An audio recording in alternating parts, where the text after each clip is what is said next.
اعوذ باللہ من الشیطان الرجیم بسم اللہ الرحمن الرحیم ان اللہ وملائکتہ یصلون علی النبی یا ایھا الذین آمنوا صلوا علیہ وسلموا تسلیما۔ سامعین، آپ سب کی خدمت میں ولادت امام علی نقی علیہ السلام کی مبارکبادی پیش کرتا ہوں۔ یوں امام کی ولادت کی تاریخ میں اختلاف ہے، کچھ نے ماہ رجب لکھا ہے اور کچھ نے ماہ ذی الحجہ کی 15 تاریخ نقل کی ہے۔ آج 15 ذی الحجہ ہے، تو ہم آپ کی خدمت میں اس امام کی ولادت کی مبارکبادی پیش کرتا ہوں جو سلسلہ معصوم میں چوتھا علی ہے اور تیسرے محمد کے گھر میں آیا ہے۔ ہم نے تاریخ میں دیکھا کہ کبھی محمد کے گھر علی آیا، کبھی علی کے گھر محمد آیا، پہلا محمد کے گھر پہلا علی آیا، اور پھر اس کے بعد ہم نے دیکھا اور یہ سلسلہ آگے بڑھتا رہا، اور آج معصومیت کا چوتھا علی تیسرے محمد کے گھر میں متولد ہوتا ہے۔ آپ جانتے ہیں کہ والد بزرگاہ کا نام امام محمد تقی علیہ السلام اور والدہ کا نام بی بی سمانہ خاتون۔ یوں امام کی زندگی میں بہت سے خلفاء گزرے، لیکن جو سب سے بڑا جابر خلیفہ گزرا ہے اسے متوکل کہتے ہیں۔ یہ وہ خلیفہ ہے جسے اس وقت کا یزید کہا جاتا ہے۔ جیسے بنی امیہ میں یزید بن معاویہ جابر ترین بادشاہ تھا، اسی طرح بنی عباسیہ میں متوکل جابر ترین بادشاہ تھا۔ اور جیسے پہلے یزید نے حسین کے اوپر ظلم کی انتہا کر دی، ویسے ہی دوسرے یزید نے حسین کے روضے پر وہ ظلم کیا کہ کئی مرتبہ روضے کو منہدم کیا اور امام کے زوار پر پابندیاں عائد کر دی کہ لوگ امام کی زیارت کو نہ آ سکے۔ امام علی نقی کو ابو الحسن ثانی بھی کہا جاتا ہے۔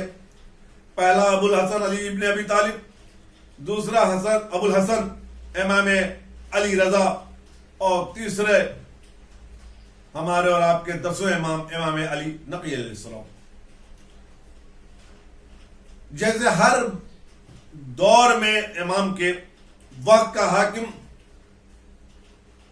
ظلم کرتا رہا، ویسے اس امام کے اوپر بھی ظلم کی انتہا ہوئی، اور جب متوکل جیسا بادشاہ ہو تو پھر آپ تصور کر سکتے ہیں کہ کون ایسا ظلم ہوگا جو امام پر ڈھایا نہ گیا ہو۔ دور متوکل میں امام کو ستانے کے لیے طرح طرح کی کوششیں کی گئی، لیکن یاد رکھیے گا جسے خدا بچائے اسے دنیا کی کوئی طاقت ختم نہیں کر سکتی، اور متوکل دنیا سے گزر گیا اور امام کو کوئی ضرر نہ پہنچا سکا۔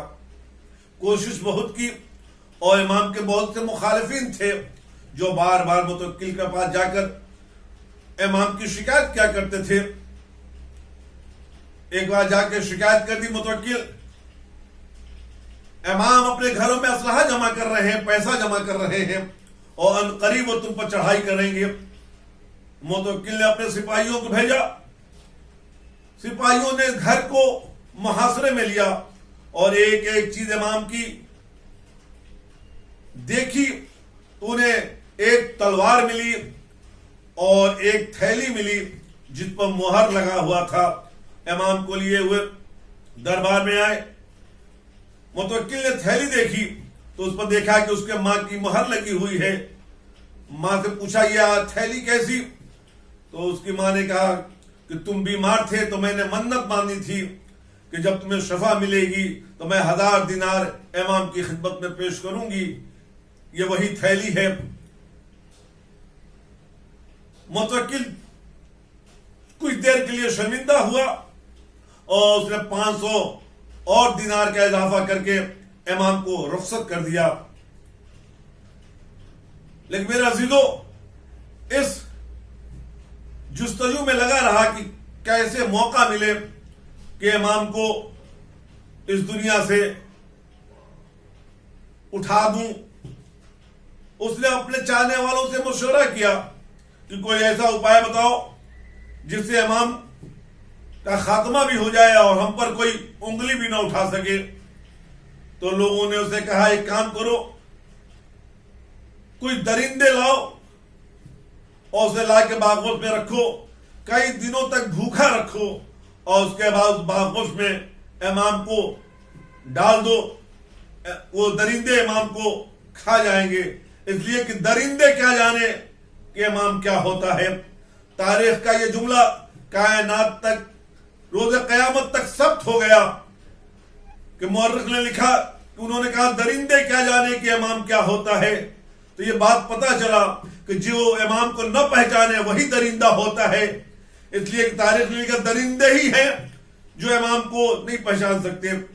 چنانچہ متوکل نے وہی کام کیا، اس کو امام کو پیغام بھیجا، مولا میں نے افریقہ سے 40 شیر منگائے ہیں، ذرا آپ چل کے دیکھیں کس کی نسل اچھی ہے کہ میں اسے خرید لوں۔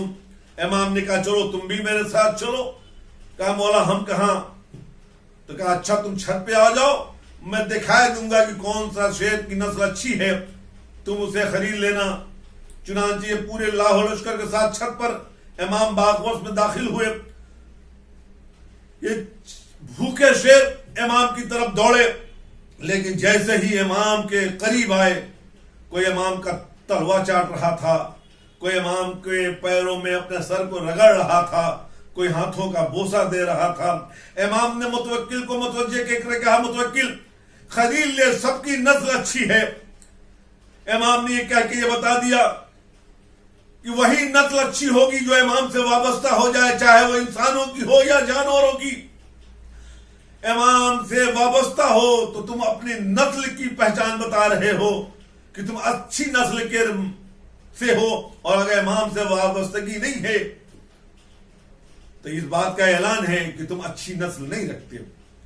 آج اسی امام کی ولادت کی تاریخ ہے۔ امام کے دور میں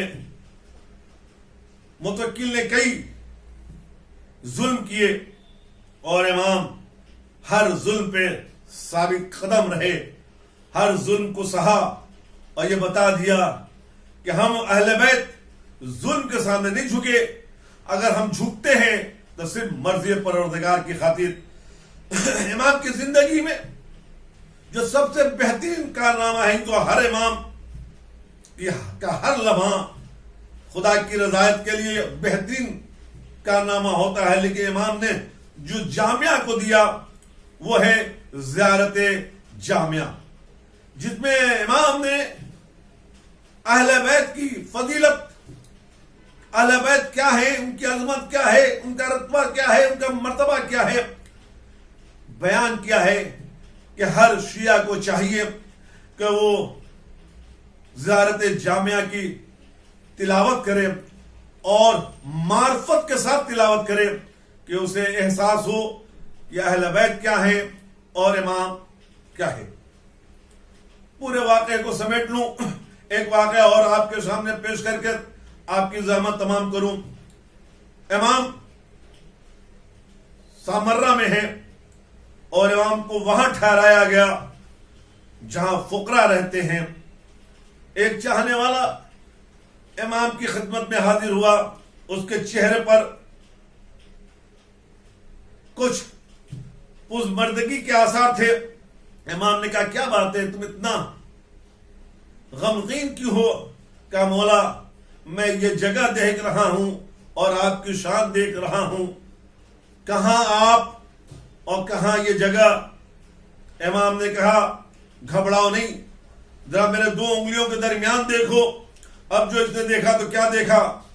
بہترین باغات ہیں، جو میوے سے لدے ہوئے ہیں، بہترین نہریں ہیں جو رواں دواں ہیں، اور حوریں ہیں جو چہل قدمی کر رہی ہیں۔ امام نے کہا دیکھو ہم دنیا کی آشائش کے محتاج نہیں ہیں، ہم جہاں ہوتے ہیں وہی جنت بن جاتی ہے۔ کیوں نہ ہو جب جنت کے جوانان کی نسل سے آنے والا وقت کا امام ہو تو جہاں بیٹھے گا وہی جنت، جہاں رہے گا وہی جنت۔ یہی وجہ ہے کہ امام ایک قافلے کے ساتھ جا رہے تھے، اس میں کسی نے بڑھ کے کہہ دیا مولا ہمیں دعا کریں کہ ہم جنت میں رہیں، جنت دیکھیں، جنت میں جائیں۔ امام نے پلٹ کے کہا کہ تم ہمیں امام نہیں مانتے؟ کہا مولا آپ امام ہیں۔ کہا پھر یہ دعا کیوں کرا رہے ہو کہ ہم جنت میں رہیں؟ تم تو جنت میں رہتے ہی ہو۔ یہ کہہ کے امام نے بتایا جہاں امام ہو وہی جنت ہے۔ تو سامعین آج اسی امام کی ولادت کی تاریخ ہے، تو آئے چلیں امام کی خدمت میں، امام محمد تقی کی خدمت میں۔ مولا آپ کے ہاں فرزند آیا ہے، ہم آپ کے چاہنے والے مبارکبادی دے رہے ہیں، اور اس کے ساتھ کچھ آپ سے تمنائیں بھی رکھتے ہیں کہ جب مبارکبادی دیا جاتا ہے تو کچھ ملتا ہے۔ مولا آج کے دن ہمیں تحفے میں یہ عنایت کیجیے کہ یہ جو مرض موذی جو پورے عالم انسانیت کو اپنے گھیرے میں لیے ہوئے ہے، عالم بشریت اس مرض سے نجات پا جائے، اور آپ کے فرزند کی آمد کے وسیلے سے ہم جتنے بھی محب اہل بیت ہیں ان پر یہ مرض کوئی کام نہ کرے، ہم ان سے محفوظ رہیں انشاءاللہ۔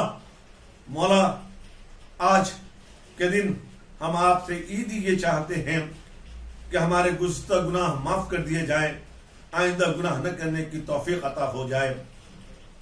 میرے مولا کچھ دن کے بعد محرم آ رہا ہے، ہم آپ کی ولادت کی خوشیاں منا رہے ہیں۔ چند دن کے بعد روز غدیر ہے، مباہلہ ہے، ہم ساری خوشیاں منائیں گے، لیکن مولا سب سے زیادہ درد یہ ہے کہ 10 دن کے بعد 15 دن کے بعد جو عزا کا ایام ہے مولا یہ ہم سے نہ چھن پائے۔ مولا کوئی ایسا انتظام ہو جائے، آپ امام وقت ہیں، آپ صاحب معجزہ ہیں، کہ دنیا سے یہ مرض ایسا ختم ہو جائے کہ ہم پہلے کی طرح اپنے حسین کا ماتم کر سکیں، آپ کے جد کا غم منا سکیں۔ اور آج ہماری دعا سب سے بڑی یہی ہے کہ پروردگار سے دعا کر دیں، اور آپ جب دعا کر دیں پروردگار سے ضرور سنے گا، رد نہیں کرے گا، کہ یہ مرض سے ہمیں نجات مل جائے اور ہم آپ کے جد کا ماتم کر سکیں۔ مولا ہم آپ کی خوشی میں خوش ہیں، آج غم کی تاریخ نہیں ہے، لیکن مولا آنکھوں میں آنسو ہے کہ 15 دن کے بعد اگر ہم حسین کا غم نہ کر سکے تو یہ تو ہمارے جیتے جیتے ہماری موت ہے۔ اس لیے کہ ہم عزاداری کے لیے، ہم حسین کے لیے پیدا ہوئے ہیں۔ ہماری خواہش بھی یہ ہوتی ہے کہ ہم جب تک زندہ رہیں لب پہ علی ہو اور سینے پہ یا حسین ہو۔ مولا کوئی ایسا انتظام ہو جائے کہ ہمیں اس آنے والے محرم میں اسی شان و شوکت سے ہم آپ کے جد کا ماتم کر سکیں جیسا کرتے آ رہے ہیں انشاءاللہ۔